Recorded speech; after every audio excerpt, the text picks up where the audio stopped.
Hey, it's Mark Lanier with your video thought for the day. I've been talking this week about women in the Bible, and I've saved for the last two spectacular women in the Bible. Today, I want to talk about Abigail. Now, yes, Abigail is the name of one of my granddaughters. In fact, our daughter chose that name because she wanted to choose a biblical name, and we'd already taken like almost all the other biblical names in the family except things like Jezebel and stuff, and that would never do. So anyway, she needed two of them, and Abigail was one because she was having twin girls, and Abigail was one. So Gracie and JT chose that as a name, and it's a very fitting name because the story of Abigail is a marvelous story. Abigail was a woman in the Old Testament. You can read about her. I think it's 1 Samuel chapter 15, but it could be 2 Samuel chapter 15 or even 25. But it's somewhere. It's in Samuel. And Abigail is someone, she was married to this fella whose name was Nabal. Now, Nabal may not mean much to you, but it's the Hebrew word for fool.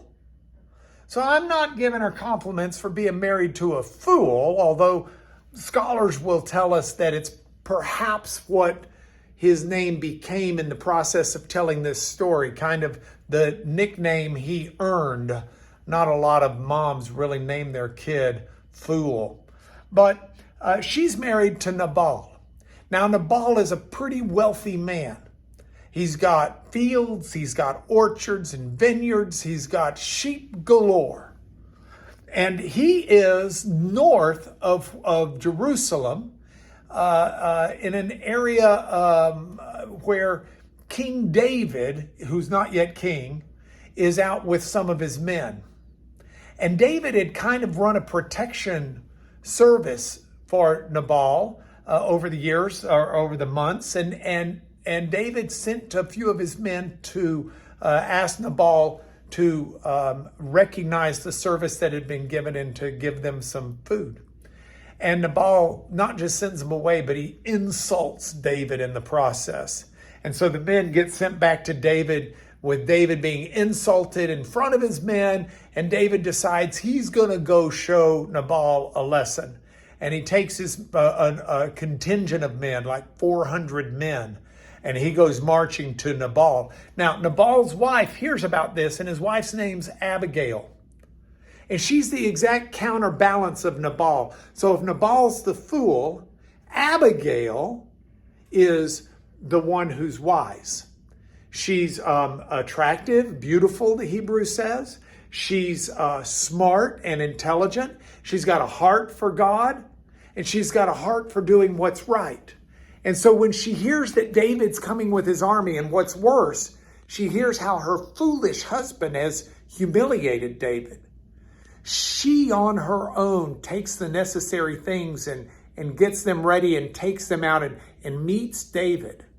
And in the process of meeting David, says to David, I brought you these things. My husband's a fool. I'm sorry about that. In fact, I'll take the blame for it. I didn't know you were coming. I didn't know you were here, blah, blah, blah, blah, blah. And so she does all of this. And David, of course, is moved in his heart and accepts the gift and does not kill the fool. God, however, about 10 days later, does see the fool dead, strikes him dead. And as a result, Abigail is now available for marriage and becomes a wife to David. It's a marvelous story that is sandwiched between two stories, I think it's chapter 24 and 26, of Saul trying to pursue David. So in the midst of Saul trying to pursue David and David on the run, trying to get supplies, trying to get food, David starts to pursue a fool, but Abigail steps in and stops it. And in so doing, protects not just herself, but protects her whole family. And it's a marvelous thing that tells me that important people, women, men of God, who listen to God and who act wisely can cover up for the mistakes of fools and can change the course of history. You know, if David had killed the fool, It might have put David in a much better, different position to ultimately become king and things like that. The role that Abigail played was one where she didn't use her beauty, though she had it. She used her godly sense. So what are you going to do today? What am I going to do with this story? Well, I'll tell you, number one, I don't want to be a fool. No Nabal here.